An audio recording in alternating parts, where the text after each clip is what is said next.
এখন হচ্ছে এই অঙ্কটা করব যে alpha minus beta is equal to 2n+1 into π/2, যেখানে n হচ্ছে বিলংস টু জেড। প্রমাণ করো এই ম্যাট্রিক্স আর এই ম্যাট্রিক্স দুটোর গুণফল একটি শূন্য matrix.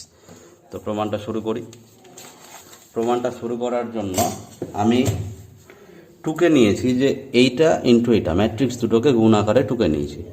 R alpha minus beta is equal to এটা দিয়েছি n বিলংস টু জেড। আমি কি করলাম, এই ম্যাট্রিক্সের সাথে এই ম্যাট্রিক্সটা গুণটা করে নিয়েছি। কি আছে, এই রোয়ের সাথে এই কলাম গুণ, মানে cos square alpha cos square beta plus cos alpha sine alpha into cos beta sine beta, পুরোটা যোগ আকারে হলো। এবার এই রোটা গিয়ে এই কলামের উপরে, তাহলে কস স্কোয়ার আলফা, তারপর cos beta sine beta, cos square alpha cos beta sine beta plus কী হবে, cos alpha sine alpha sine square beta, cos alpha sine alpha sine square beta. এই রো গুণ হবে এটার সাথে, তাহলে cos alpha sine alpha cos square beta, cos alpha sine alpha cos square beta plus হচ্ছে sine square alpha cos beta sine beta, sine square alpha cos beta sine beta. এইটা গিয়ে আবার এর সাথে গুণ হবে, তাহলে cos alpha sine alpha cos beta sine beta, cos alpha sine alpha cos beta sine beta plus কী হবে, sine square alpha sine square beta. এবার কি হবে, এই প্রথমেরটার দিকে যদি তাকায় তাহলে এখান থেকে কিছু কমন যাবে। কমনটা কি হবে, কস আলফা কস বিটা, এখানেও কস আলফা কস বিটা, তাহলে কমন গেল। তাহলে cos alpha cos beta common চলে গেল। তাহলে ব্র্যাকেটে থাকছে কি, এখানে একটা কস আলফা কস বিটা থাকছে, cos alpha cos beta plus কি sine alpha sine beta, sine alpha sine beta.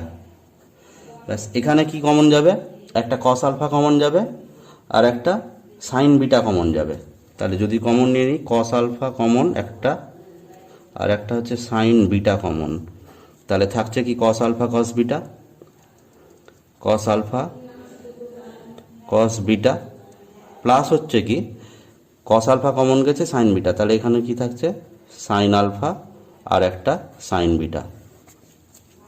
এখান থেকে কি কমন যাবে, এখান থেকে কমন যাবে একটা হচ্ছে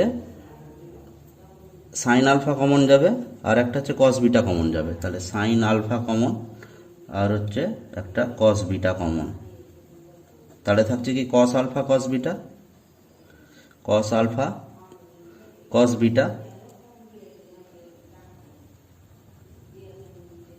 প্লাস হচ্ছে এখানে পড়ে থাকছে sine alpha sine beta, sine alpha sine beta. এখান থেকে কি কমন যাবে, সাইন আলফা সাইন বিটা, তাহলে sine alpha sine beta common. তাহলে পড়ে থাকছে কি, পড়ে থাকছে cos alpha cos beta plus হচ্ছে সাইন আলফা সাইন বিটা। এবার যদি খেয়াল করে দেখি, প্রত্যেকটা টার্মের সাথে এটা একই জিনিস, আর এটা হচ্ছে কস অফ আলফা মাইনাস বিটার সূত্র। এটা হচ্ছে কি cos of A minus B এর সূত্র। Cos of A minus B সমান সমান কী হয়, কসে কস বি প্লাস সাইনে সাইন বি।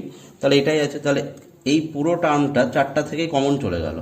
তাহলে কমন চলে গেলে সেটাকে বাইরে গিয়ে ফর্মুলা ফেলে দিচ্ছি। তাহলে cos of alpha minus beta into matrix আকারে থাকলো হচ্ছে কি, এখানে কি থাকলো cos alpha cos beta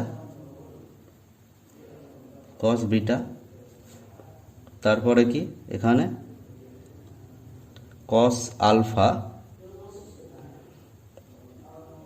cos alpha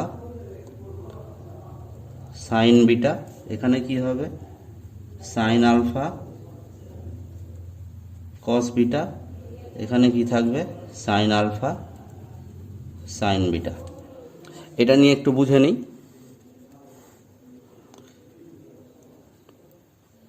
কসের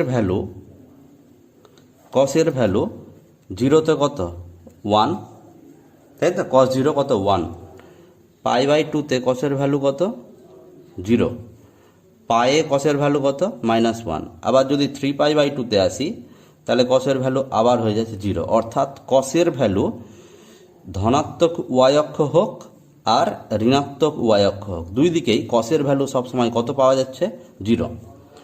এবার এই π/2 হচ্ছে কতটা, এতটা। আমি এর সাথে যদি একবার পাই যোগ করি, অর্থাৎ π/2 এর সাথে যদি পাই যোগ করি, তাহলে সেটা কোথায় আসে, ঋণাত্মক ওয়াই অক্ষে।